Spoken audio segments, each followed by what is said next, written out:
이순애 권사입니다. 고린도후서 12장입니다. 무익하나마 내가 부득불을 자랑하노니 주의 환상과 계시를 말하리라. 내가 그리스도 안에 있는 한 사람을 아노니 그는 14년 전에 셋째 하늘에 이끌려간 자라. 그가 몸 안에 있었는지 몸 밖에 있었는지 나는 모르거니와 하나님은 아시느니라. 내가 이런 사람을 아노니 그가 몸 안에 있었는지 몸 밖에 있었는지 나는 모르거니와 하나님은 아시느니라. 그가 낙원으로 이끌려가서 말로 표현할 수 없는 말을 들었으니 사람이 가히 이르지 못할 말이로다. 내가 이런 사람을 위하여 자랑하겠으나 나를 위하여는 약한 것들 외에 자랑하지 아니하리라. 내가 만일 자랑하고자 하여도 어리석은 자가 되지 아니할 것은 내가 참말을 함이라. 그러나 누가 나를 보는 바와 내게 듣는 바에 지나치게 생각할까 두려워하여 그만두노라. 여러 계시를 받은 것이 지극히 크므로 너무 자만하지 않게 하시려고 내 육체에 가시 곧 사탄의 사자를 주셨으니 이는 나를 쳐서 너무 자만하지 않게 하려 하심이라. 이것이 내게서 떠나가게 하기 위하여 내가 3번 주께 간구하였더니 나에게 이르시기를 내 은혜가 네게 족하도다. 이는 내 능력이 약한 데서 온전하여 짐이라 하신지라. 그러므로 도리어 크게 기뻐함으로 나의 여러 약한 것들에 대하여 자랑하리니 이는 그리스도의 능력이 내게 머물게 하려 함이라. 그러므로 내가 그리스도를 위하여 약한 것들과 능욕과 궁핍과 박해와 공고를 기뻐하노니 이는 내가 약한 그때의 강함이라. 내가 어리석은 자가 되었으나 너희가 억지로 시킨 것이니 나는 너희에게 칭찬을 받아야 마땅하도다. 내가 아무것도 아니나 지극히 크다는 사도들보다 조금도 부족하지 아니하니라. 사도의 표가 된 것은 내가 너희 가운데서 모든 참음과 표적과 기사와 능력을 행한 것이라. 내 자신이 너희에게 폐를 끼치지 아니한 일밖에 다른 교회보다 부족하게 한 것이 무엇이 있느냐. 너희는 나의 이 공평하지 못한 것을 용서하라. 보라, 내가 이제 3번째 너희에게 가기를 준비하였으나 너희에게 폐를 끼치지 아니하리라. 내가 구하는 것은 너희의 재물이 아니요 오직 너희니라. 어린아이가 부모를 위하여 재물을 저축하는 것이 아니요 부모가 어린아이를 위하여 하느니라. 내가 너희 영혼을 위하여 크게 기뻐함으로 재물을 사용하고 또 내 자신까지도 내어주리니 너희를 더욱 사랑할수록 나는 사랑을 덜 받겠느냐. 하여간 어떤 이의 말이 내가 너희에게 짐을 지우지는 아니하였을지라도 교활한 자가 되어 너희를 속임수로 취하였다 하니 내가 너희에게 보낸 자 중에 누구로 너희의 이득을 취하더냐. 내가 디도를 권하고 함께 한 형제를 보내었으니 디도가 너희의 이득을 취하더냐. 우리가 동일한 성령으로 행하지 아니하더냐. 동일한 보조로 하지 아니하더냐. 너희는 이 때까지 우리가 자기 변명을 하는 줄로 생각하는구나. 우리는 그리스도 안에서 하나님 앞에 말하노라. 사랑하는 자들아, 이 모든 것은 너희의 덕을 세우기 위함이니라. 내가 갈 때에 너희를 내가 원하는 것과 같이 보지 못하고 또 내가 너희에게 너희가 원하지 않는 것과 같이 보일까 두려워하며 또 다툼과 시기와 분냄과 당 짓는 것과 비방과 수군거림과 거만함과 혼란이 있을까 두려워하고 또 내가 다시 갈 때에 내 하나님이 나를 너희 앞에서 낮추실까 두려워하고 또 내가 전에 죄를 지은 여러 사람의 그 행한 바 더러움과 음란함과 호색함을 회개하지 아니함 때문에 슬퍼할까 두려워하노라. 하늘에 계신 우리 아버지여, 이름이 거룩히 여김을 받으시오며 나라가 임하옵시며 뜻이 하늘에서 이룬 것 같이 땅에서도 이루어지이다. 오늘날 우리에게 일용할 양식을 주옵시고 우리가 우리에게 죄 지은 자를 사하여 준 것 같이 우리 죄를 사하여 주옵시고 우리를 시험에 들게 하지 마옵시고 다만 악에서 구하옵소서. 대개 나라와 권세와 영광이 아버지께 영원히 싸움나이다. 아멘.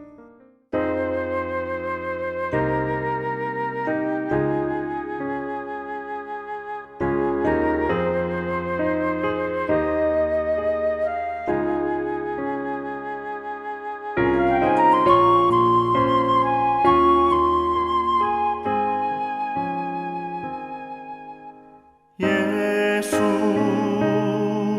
우리 왕이여 이곳에 오셔서 우리가 왕께 드리는 영광을 받아 주소서.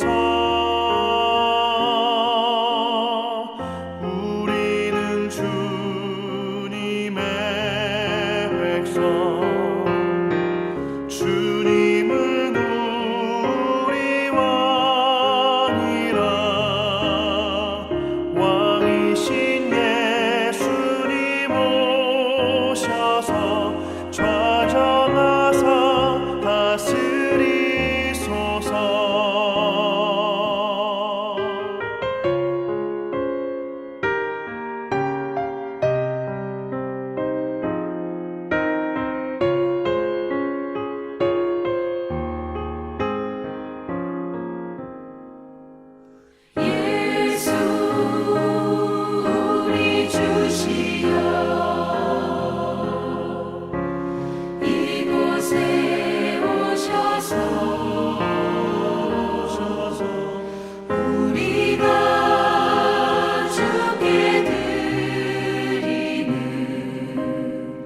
찬양을 받아 주소서. 우리는 주님의 종들. 주님은 우리 주시라. 주 되신 예수님 오셔서 이 찬양을 받아 주소서.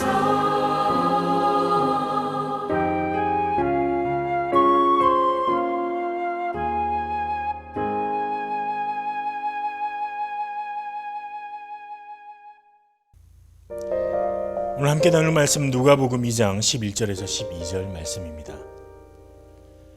오늘 다윗의 동네에 너희를 위하여 구주가 나셨으니 곧 그리스도 주시니라.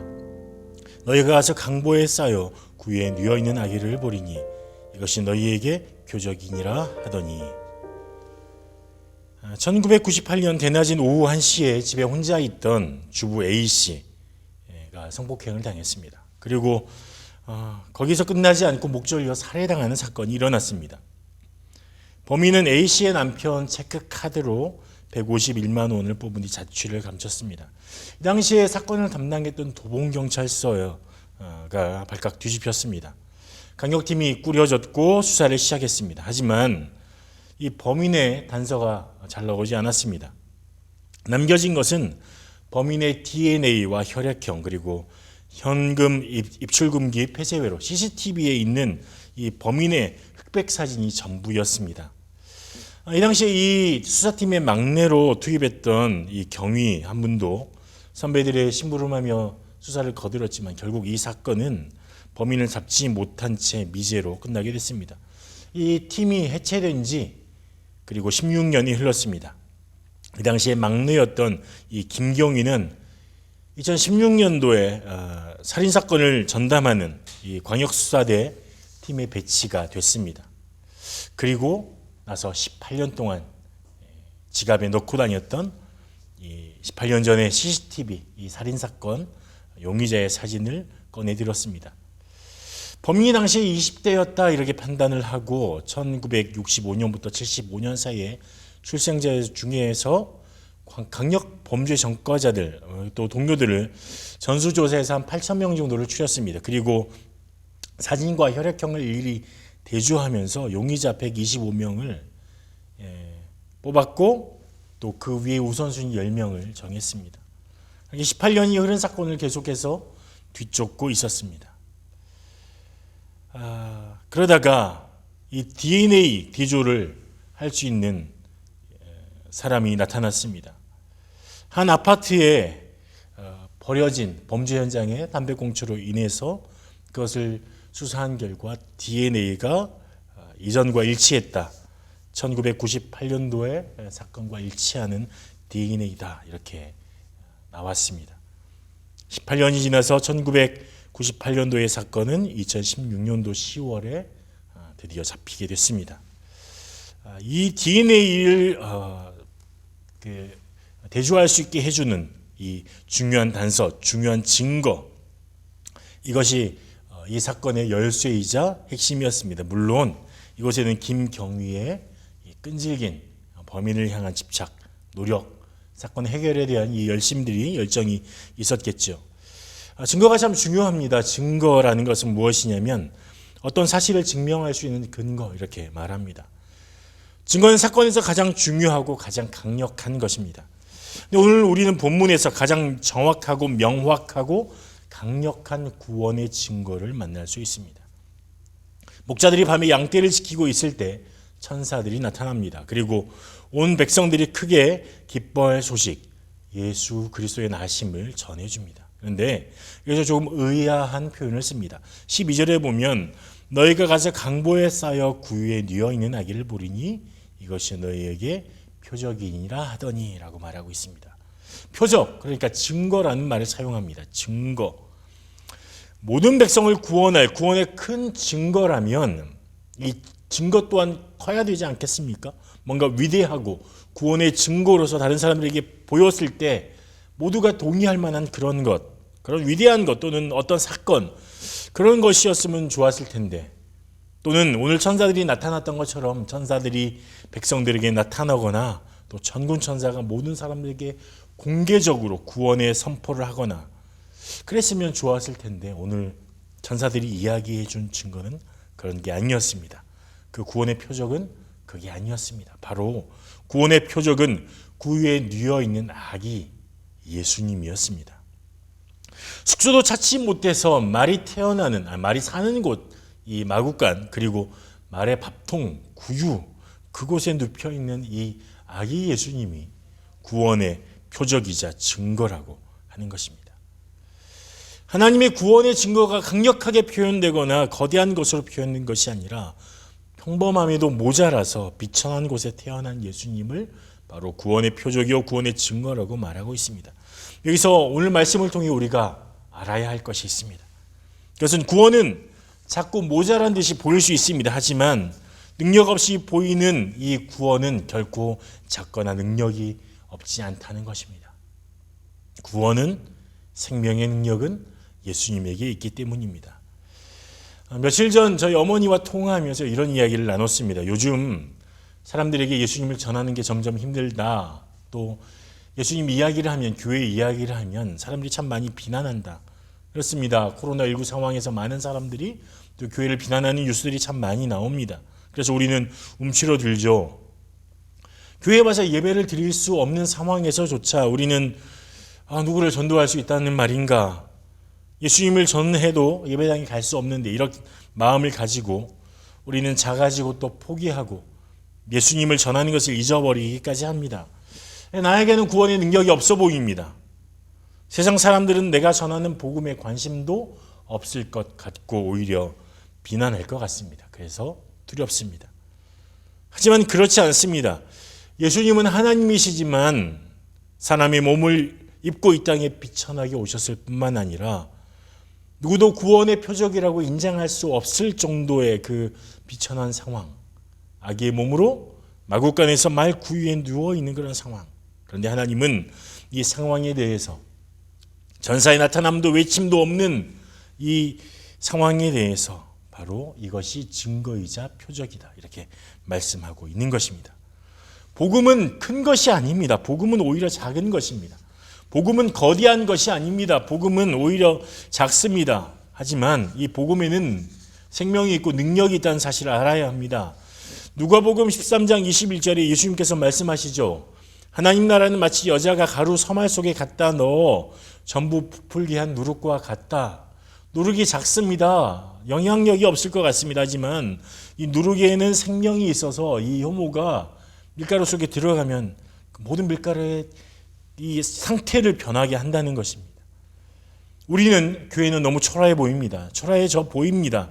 하지만 예수 그리스도가 우리 안에 있다면 우리에게 생명이 있는 것이고 아무리 작아 보인다 할지라도 이 생명은 능력이 있는 것입니다. 우리는 그것을 보여줄 때를 지나가고 있습니다. 어떻게 보여줄 수 있습니까? 말이 아니라 삶으로 보여줘야 됩니다. 요한일서 3장 18절에 말합니다. 자녀들아 우리가 말과 혀로만 사랑하지 말고 행함과 진실함으로 하자. 구원의 증거는 구원의 생명은 예수 그리스도밖에 없습니다. 그리고 예수 그리스도를 마음속에 삶 속에 품은 구주로 모신 우리는 예수 그리스도의 증거로 살아야 합니다. 말로만 혀로만 아니라 삶으로 행함으로 진실함으로 그렇게 해내야 하는 것입니다. 오늘 우리가 작아 보인다 할지라도 교회가 작아 보인다 할지라도 결코 작지 않습니다. 이곳에서 생명의 역사가 일어납니다. 누구를 통해서? 바로 여러분들을 통해서. 여러분은 결코 작지 않습니다. 구원의 표적으로 구원의 증거로 살아간 여러분 되시길 축복합니다. 기도하겠습니다. 하나님 예수 그리스도가 이 땅에 오실 때 정말 작고 연약하고 초라하게 오셨지만 세상에 가장 위대하고 가장 중요한 구원의 표적이요 증거로 오셨음을 말씀을 통해서 깨닫게 되었습니다. 오늘 우리도 작아 보이고 연약해 보이지만 하나님 나라를 위해서 살아가는 우리가 하나님 나라에 정말 작지만 크게 사용될 수 있음을 깨닫고 오늘도 주의 복음을 들고 생명을 들고 말로만 혀로만 아니라 삶으로 진실함으로 행함으로 복음을 증거하는 우리가 될 수 있도록 하나님 성령으로 역사하여 주시옵소서. 감사하며 예수님 이름으로 기도합니다. 아멘.